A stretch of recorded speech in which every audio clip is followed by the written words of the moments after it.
Mr. Keeney. Yes, ma'am. Being sworn into office, you take an oath to uphold the U.S. Constitution. Considering you're an Arizonan, we assume that you support the Second Amendment rights. However, tell us if you feel there is a need for an Article 5 convention and why. Well, ma'am, I don't think there's a need for an Article 5 convention at this point. I think it can be both productive or counterproductive because it can be interpreted both ways.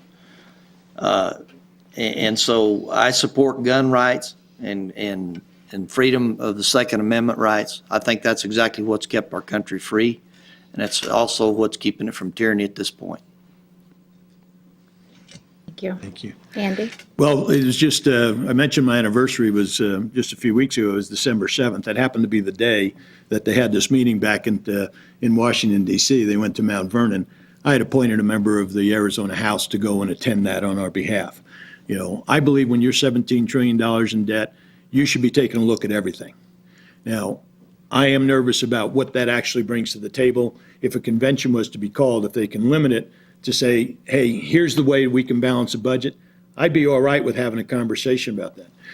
I didn't just start in this game years ago. I was in 1988. I was in President Reagan's White House having the same conversation with that president, talking about a balanced budget amendment because we were appalled that there was like $50 billion upside down. So yes, I'm appalled that we could be sitting on $17 trillion in debt. Now, I would also like to go back to the point that Adam was making about, I think it was the $1 billion, if that's, I don't know if the rules allow for that. We keep jumping back and forth. But I mean, I think it is pertinent to this question, because if you're going to a convention, the answer is you're trying to balance a budget, or at least I would hope you would be doing that. My point is that Adam brought up this 1 cent sales tax that came out, which I supported with the governor because I think it was important at the time after we cut a quarter of government out. But we didn't vote on that at the legislature. We put up a budget that said, here's the cuts, and here's the 1%, you get to pick. And the cities and the counties were so part of that process because they understood that they were giving up their percentage of that because they knew that the state's next cuts were going into deeper and deeper in our roads and our schools.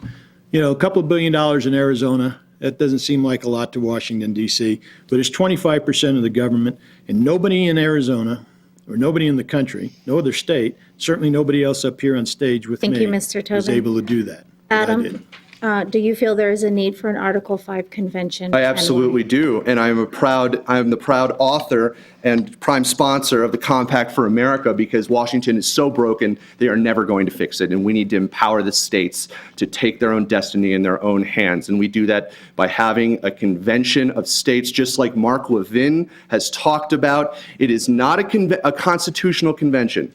It is an amendment convention, an Article 5 amendment convention, so that they can use what's already available to them in the Constitution. This is what our framers put the Article 5 option in for. This was the reasoning that they had, so that people can look inwardly, look at their local representatives and their state representatives and say, Washington's broken, it's time to fix it now.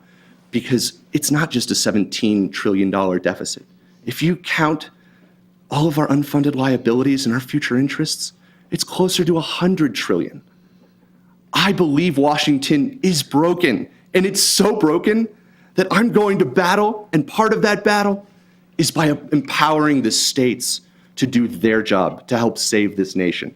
That's why Mark Levin has been for a convention of states. That's why I was a prime author and proud to have Mr. Tobin's support in the Compact for America. I want to talk about the fact just now that Andy just admitted that he was for a $1 billion tax increase as a way to cut the deficit. I don't think tax increases are a way to cut anything. I think cutting spending is the way you save America. And if we have that choice, there's nothing clearer. There's nothing clear that do we send the kind of Republican up there who wants to, let's say we have a tax increase of somewhat. It's only this much. It's only $1 billion here, $1 billion there. That's $1 is too much for me. I'm a proud signer of the no tax pledge, of the no tax increase pledge. I'm a proud signatory to you to make sure, and I promise that I will never vote to raise taxes. Thank you.